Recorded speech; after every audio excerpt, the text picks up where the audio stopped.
Durante los últimos 100 años le hicimos algo realmente increíble a este planeta. Lo hicimos mucho, mucho más chico.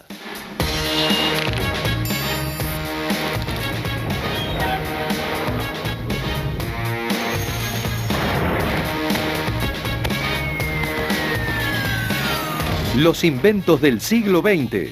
¿Quién fue el mayor culpable del encogimiento del mundo en el siglo XX? ¿El avión? Despegamos. ¿El automóvil? Olvidé para qué es esta cosa, esperen. ¿O la televisión? Aire, James. ¿Esa es la respuesta final? Ya lo veremos. Querida, encogí al mundo. Digamos que es el año 1900 y quiero hablar con un amigo mío que está en Nueva York. No puedo usar el teléfono porque todavía no existe. La única manera de mandarle un mensaje rápido es con el código Morse. Pero ¿qué pasa si quiero hablar con él? La única opción que tengo es ir a Nueva York. Y eso iba a ser difícil porque obviamente todavía no había aviones que crucen el Atlántico. Probablemente me hubiese dado por vencido. Millones de personas lo hicieron. El mundo era demasiado grande, así que al final se quedaron en sus casas. Pero no por mucho tiempo. Porque en 1919, estos dos lugares acortaron mucho sus distancias. Fue gracias a unos británicos que se subieron a uno de estos. El Vickers Vimy, un bombardero desempleado de la Primera Guerra Mundial. No era más que un viejo rezago del ejército, pero sirvió para dar comienzo a los viajes de larga distancia.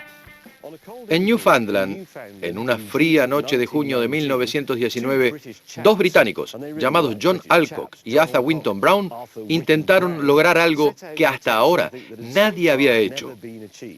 Cruzar sin escalas el océano Atlántico en avión. Para ser más específico, en ese avión.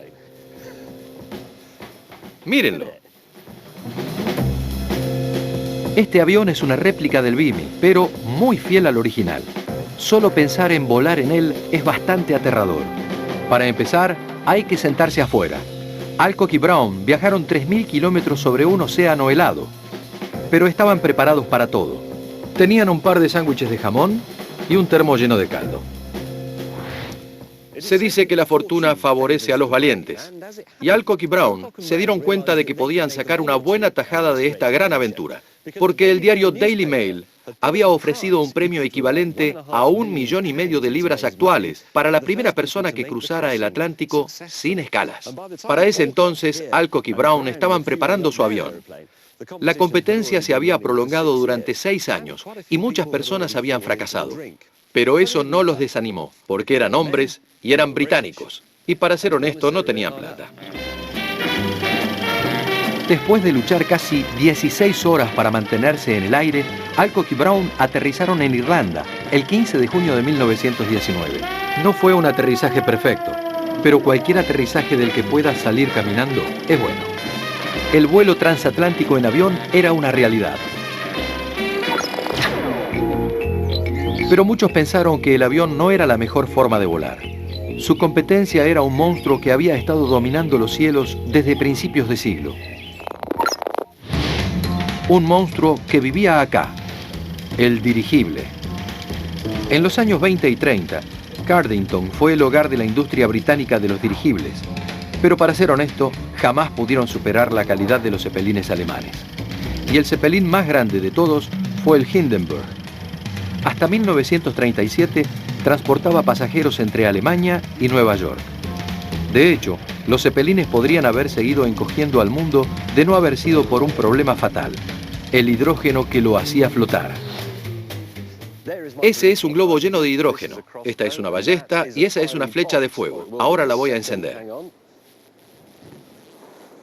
¿Listos? ¡Fuego!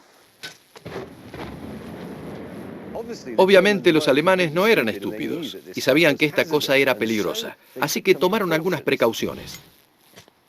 Tenían una sala para fumadores, pero estaba revestida con asbesto.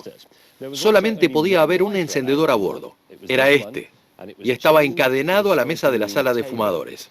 También usaron ajo en la envoltura del dirigible para olorizar el gas y de esa forma poder detectar cualquier pérdida. Y la gran ventaja de esto fue que nunca incluyeron pan de ajo en el menú.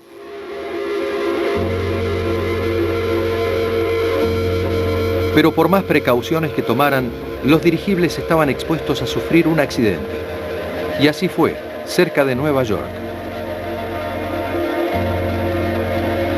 Una chispa incendió el globo de hidrógeno más grande que existió. Y las cámaras capturaron el momento. Sorprendentemente, 62 de los 97 pasajeros del Hindenburg sobrevivieron. Los dirigibles no. El 6 de mayo de 1937 marcó el final de la era de los dirigibles.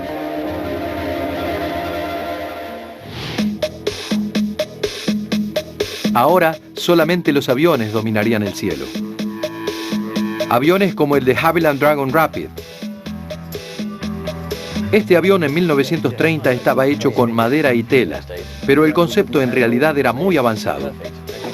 Ahora era una forma de viajar. Si quieren saber cómo empezaron las escapadas románticas a París o las despedidas de soltero en Ámsterdam, acá lo tienen. Organizado, confiable y fabricado en serie. El Rapid era el Boeing de esa época. Solo que viajar en él no era sencillo ni tampoco era rápido.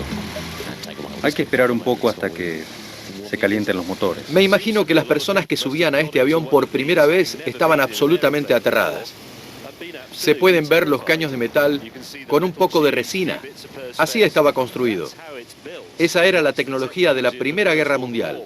Los que idearon esa tecnología seguramente dijeron: ¡ah, un avión! Es como una casa rodante. Despeguemos. El Dragon Rapid marcó el comienzo de los viajes aéreos populares, pero era de corto alcance. Este avión llevó a los ingleses a todos los rincones del Reino Unido e incluso cruzó el canal hasta Francia. Pero Nueva York todavía estaba lejos. Es increíblemente ruidoso. No hay presurización. Es terriblemente frío y se sacude hasta marearte. No hay comida, ni películas, ni bebidas, ni asientos cómodos que se hacen cama. Pero es una experiencia increíble. Es un avión realmente vibrante. Puedo sentir las ráfagas de aire sobre las alas, regalándonos este nuevo don de volar.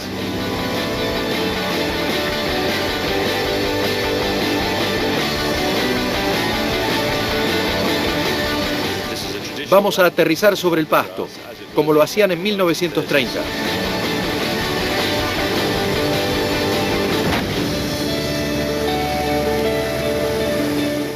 Son pocas las personas que viajan en esos aviones y son conscientes de que todo empezó así, y que no fue hace tanto tiempo. Solo hay 35 años de diferencia entre ellos. La ambición del Vimy y el atractivo comercial del Dragon Rapid son parte del ADN del actual 747. Ahora, este avión cruza el Atlántico todos los días con miles de personas y artículos libres de impuestos. Fue un éxito tan grande que ahora los viajes transatlánticos están empezando a parecer algo rutinario. A principios del siglo XX, los viajes de larga distancia estaban reservados para los conscriptos, los desterrados y los ricos. Pero estos tres aviones cambiaron eso para siempre. Los que volaban en ese avión no sabían si llegarían vivos. Los que volaban en ese no sabían si llegarían sin enfermarse o si aterrizarían en otro campo. Y los que volaban en ese no sabían si iban a pasar la nueva película de James Bond. El avión hizo que ningún lugar en el mundo esté a más de un día de distancia y logró que los continentes se acercaran. Pero, ¿y si el destino era más cercano? ¿Cómo viajar a otra ciudad? El mundo debió haber parecido muy grande y los lugares muy distantes en la época en la que era muy difícil irte del pueblo donde vivías. La idea de viajar seguía siendo bastante exótica, algo realmente complicado.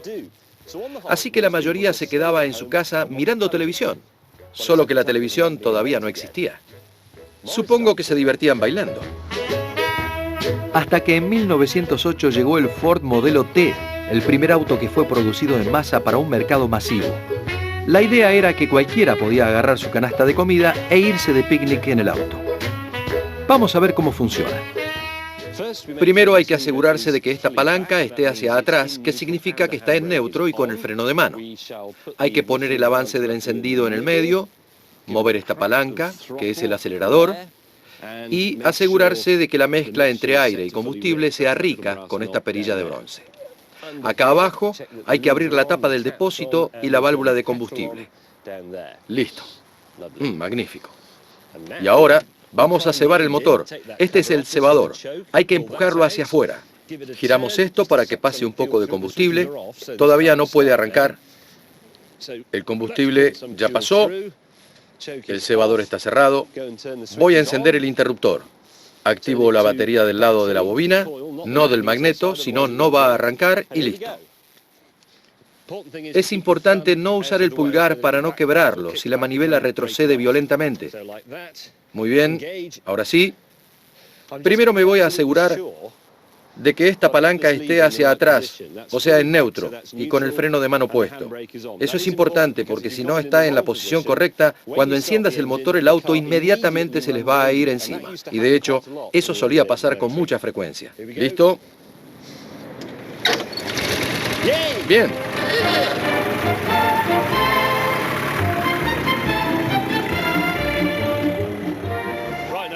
Este auto puede parecer bastante lento y majestuoso, pero manejarlo no es tan sencillo como parece porque los controles son un poco confusos. El pedal de la derecha es el freno, el del medio hace que vaya marcha atrás y el de la izquierda cambia la marcha entre primera y segunda, salvo que tengan la palanca. Me olvidé de todo, esperen. Salvo que tengan la palanca en el medio, en ese caso cambia de primera a neutro. Pero no es como el embrague, porque si lo aprietan, como yo estoy haciendo ahora, lo que hacen es seleccionar la marcha. Y si se olvidan de eso al llegar a una curva, van a estar en problemas. Es increíble que la gente se acostumbrara a esta forma de manejar. ¿Y ahora qué? Voy a desacelerar. Podrán ver que este auto no estaba preparado para el viajero casual. Está hecho para personas acostumbradas a manejar motores de tracción. Era lo suficientemente complicado como para disuadirte de ir más lejos que el bar del pueblo. Y podría ser peor. Podría haber una subida.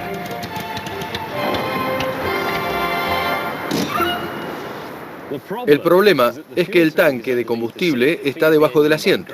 Alimenta al motor a través de un tubo que está en un rincón. Así que si están en una subida y no tienen mucho combustible, como me está pasando a mí, se acumula en la parte de atrás del tanque y eso impide que pase por el tubo y llegue al motor. La única solución es dar vuelta el auto, volver a encender el motor y subir marcha atrás. Es mucho trabajo. El día de picnic seguía estando lejos, pero la idea de que muchas personas pudieran manejar sus propios autos empezaba a tener sentido. Para mí todo cambió en 1962. Porque fue el año en el que mi papá llegó a casa manejando uno de estos. Muchos pensarán que el Ford Cortina Mark I de 1962 no era más que un aburrido auto familiar. Yo, por otra parte, pienso que era mucho más que eso. Pienso que para la típica familia británica de esa época, este auto, en particular, era el pasaporte a la diversión.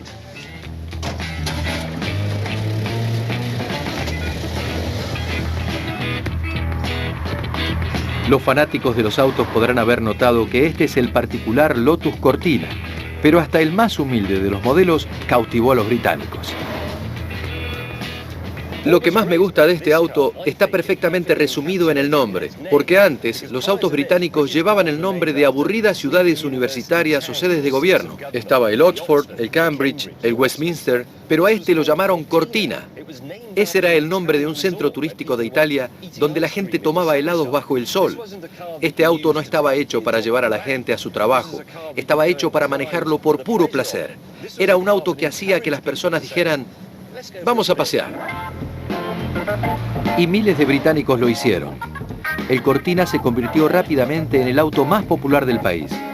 Pero detrás de esta glamorosa fachada hay un motor simple y confiable. Si alguien quería irse de picnic una mañana, con este auto tenía muchas posibilidades de volver a su casa esa misma noche. Pero la llegada de los autos como el Cortina es tan solo una parte de la historia. Para que el día de picnic fuera posible, el paisaje de Gran Bretaña tenía que cambiar. Y eso me lleva a la autopista M1. Actualmente no resulta un lugar tan emocionante. De hecho, apenas se puede avanzar. Pero no era así en 1959, cuando se inauguraron los primeros 115 kilómetros. En ese entonces, la gente estaba tan emocionada que manejaba por la autopista solo para vivir la experiencia. Se había convertido en el destino de la gente que quería viajar. Y al principio, manejar en esta autopista resultaba emocionante por un motivo en particular. Lástima que yo era demasiado joven como para disfrutarlo. La M1 era una pista pública de carreras, no había límite de velocidad. Podías ir tan rápido como quisieras, y la gente lo hacía. Obviamente eso no iba a durar mucho, porque a alguien se le ocurrió probar un AC Cobra, un auto de carreras de Le Mans en la M1. Llegó a una velocidad de 294 kilómetros por hora. La noticia fue publicada en la primera página del Daily Mirror, provocando la reacción del gobierno. Al año siguiente se establecieron los límites de velocidad. El que quería irse de picnic ahora iba a tener que hacerlo a una velocidad máxima de 110. ¡Qué tontería!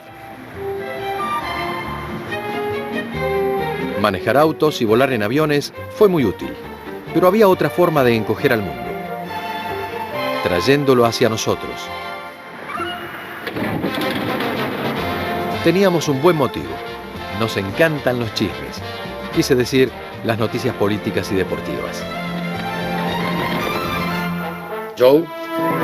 Pero capturar el mundo que nos rodea no era algo fácil. ¿Y qué mejor lugar para ver cómo se hacía que el canódromo de Walthamstow? Así que esta fue la primera cámara de noticias. No solo de noticias. En realidad fue una de las primeras filmadoras. Se usaba para grabar eventos de esa época porque en realidad el periodismo fotográfico todavía no se había inventado. O sea que se usaban para filmar cosas que sabían que iban a ocurrir. Exacto. Ceremonias de premiación en partidos de fútbol, carreras de perros, simplemente se usaban para grabar eventos. Si la idea de los noticieros ya estaba instalada, ¿por qué no podían filmar las noticias con esta cámara? Es una máquina muy pesada. Prepararla lleva mucho tiempo. Tenían que ser eventos programados. Pero es de madera, ¿no? Sí, es de madera y metal. Y esa es la diferencia con las cámaras actuales. Está hecha de plomo. Hay una carrera a punto de empezar. Tenemos 1 minuto para prepararla. No creo que lleguemos. Probemos. Hay que desarmarla. Vos lleva la cámara y yo el trípode. Listo. Vamos. Hay que llegar para la segunda vuelta. Rápido. Dejémosla así como está. Espero que esté en el ángulo correcto. Está muy baja. Subila. A la derecha. A la derecha. Nada más. Subila. Se fueron. Logré una hermosa toma de 15 segundos de ese cartel y de un brazo. No creo que sirva para una noticia de último momento. En lugar de encoger al mundo, hay que encoger a la cámara. Esta cámara es más nueva que la otra. Ahí está. Esta me gusta más. Igual es muy pesada. Sí. Pero tiene una manija. Esta cámara funciona a cuerda. Tiene 2 mecanismos de cuerda. ¿Son como 2 baterías a cuerda? Sí, 2 baterías a cuerda. Y acá tenés el visor de este lado. Ahora puedo mirar a través de la lente.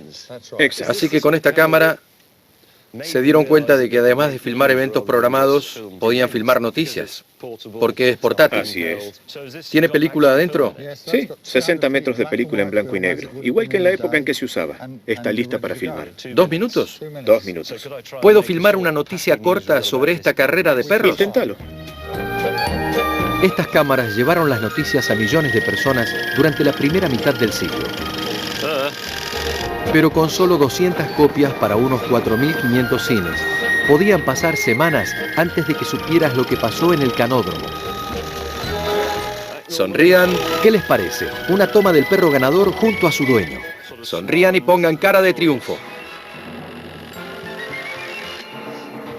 Me quedé sin películas, muchas gracias. esa va a ser una noticia brillante. Pero en realidad me mostró cuáles eran las limitaciones de esa época. Primero, la película alcanza para filmar 2 minutos, así que hay que saber bien qué cosa filmar antes de que se acabe. La otra limitación es que no hay sonido, así que no se pueden hacer entrevistas ni lograr que al final de la película la gente haga esto, ya sea por ver el final de la carrera o el hundimiento del Bismarck. Así que este primer intento de encoger al mundo a través de las noticias estuvo muy limitado por la tecnología de la época. Es un comienzo.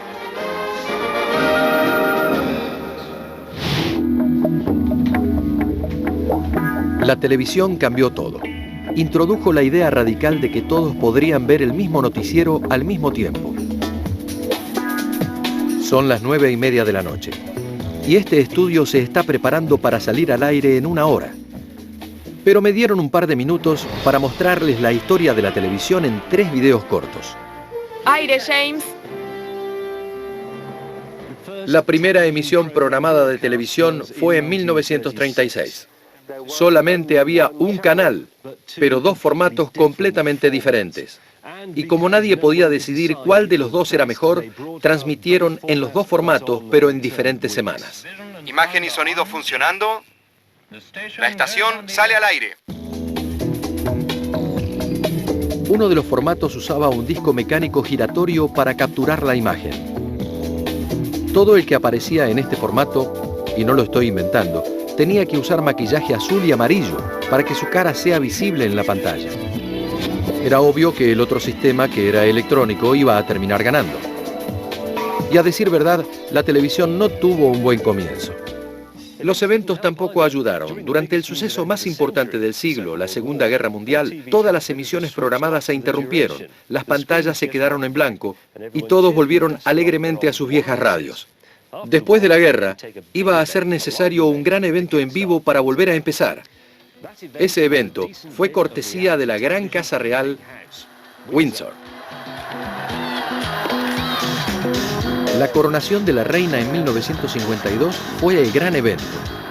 En tan solo 2 meses se vendieron 1 millón de televisores. Desde ese momento, todo el país quedó atrapado frente a la caja mágica. Y junto con los avances tecnológicos, llegó una gran variedad de programas nuevos para mirar.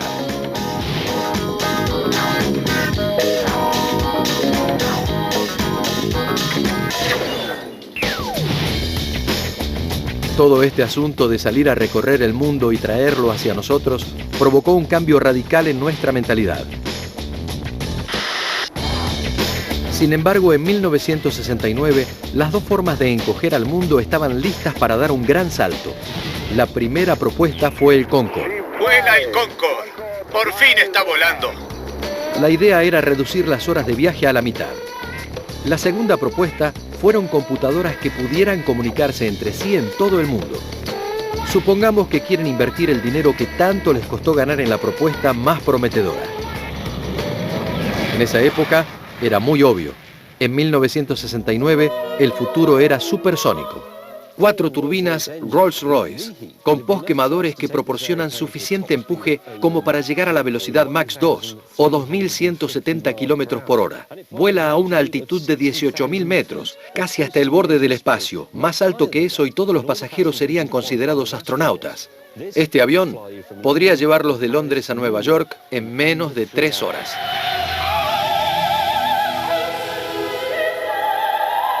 Lamentablemente ya no puede hacerlo. Ahora el Concorde es simplemente una lección de historia. Hubo una época en la que este avión cruzaba el Atlántico. Así es como volaba cuando estaba en servicio. Al igual que la tecnología de esta cabina, el Concorde se estancó y murió en el año 2003. Los vuelos supersónicos nunca lograron ser masivos. El Concorde era demasiado ruidoso y demasiado caro. Un pasaje de ida y vuelta costaba unas 6.000 libras. El tiempo era oro, pero no tanto oro. ¿Qué pasó entonces con la otra propuesta? En 1969 las computadoras pasaban el tiempo haciendo cálculos tediosos y alguna que otra vez jugando al ajedrez. Pero en general llevaban una vida aburrida. Hasta que unos meses después del primer vuelo del Concorde pasó algo extraordinario. El 29 de octubre de 1969, en la Universidad de Los Ángeles, un especialista en computación escribió las palabras log in en su máquina, esperando que fueran leídas por un hombre similar en una máquina similar a cientos de kilómetros de distancia en el Instituto de Investigaciones de Stanford en San Francisco. En realidad el experimento no funcionó muy bien. Cuando la computadora de Stanford logró a duras penas llegar a la G de log, colapsó. Pero en realidad lo que decía el mensaje no era lo importante. Lo que importaba era que una computadora se había comunicado con otra en forma remota. Acá tengo una copia del registro del evento. Está escrito a mano. Como pueden ver, dice 2230, comunicación con el SRI, el Instituto de Stanford, de host a host. Si las computadoras pudieran hablar con otra persona, quizás nosotros no tendríamos la necesidad de hacerlo. Estos ábacos presumidos tenían el potencial de hablar sin parar sobre lo que sea, pero solo si encontrábamos la manera de llevar una cantidad tan grande de información. El problema del ancho de banda afectó a las comunicaciones durante los primeros 3/4 del siglo XX. En 1900 existían los medios para enviar un mensaje a larga distancia, pero la cantidad de información era limitada. Por ejemplo, estaba la paloma mensajera como esta, era muy veloz, iba a más de 100 kilómetros por hora con viento a favor, pero el mensaje estaba restringido a lo que pudiera entrar en un pedazo de papel como este. Hora de volar. También estaba el cable telegráfico transatlántico, pero solo podía entregar 2 palabras por minuto. El primer cable telefónico transatlántico contaba solamente con 36 líneas, nada más. Todas ocupadas. La solución a este problema estaba en la luz. Una luz muy usada en el mundo de la ciencia ficción.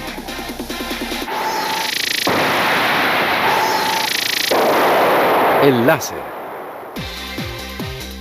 Los láseres son muy entretenidos, pero más importante aún, pueden encenderse y apagarse millones de veces por segundo para transportar flujos de datos digitales. El problema es que tienen la costumbre de proyectarse en línea recta.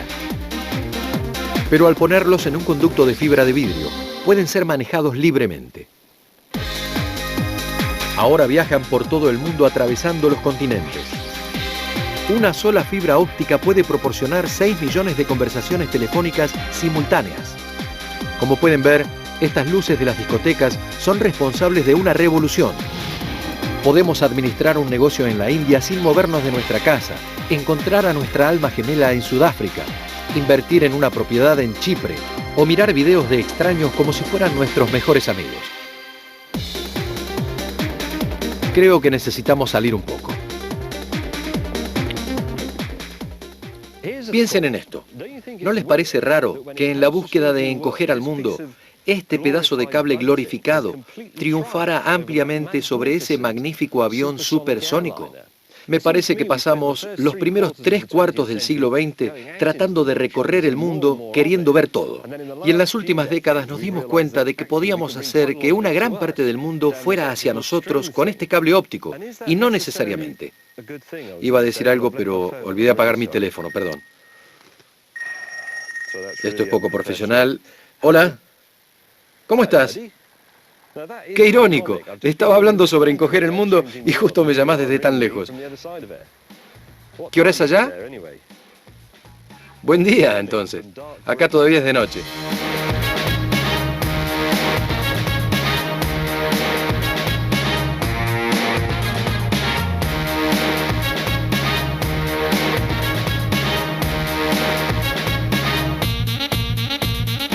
En el próximo programa voy a hablar sobre algo con lo que soñaba cuando era chico: ser un astronauta.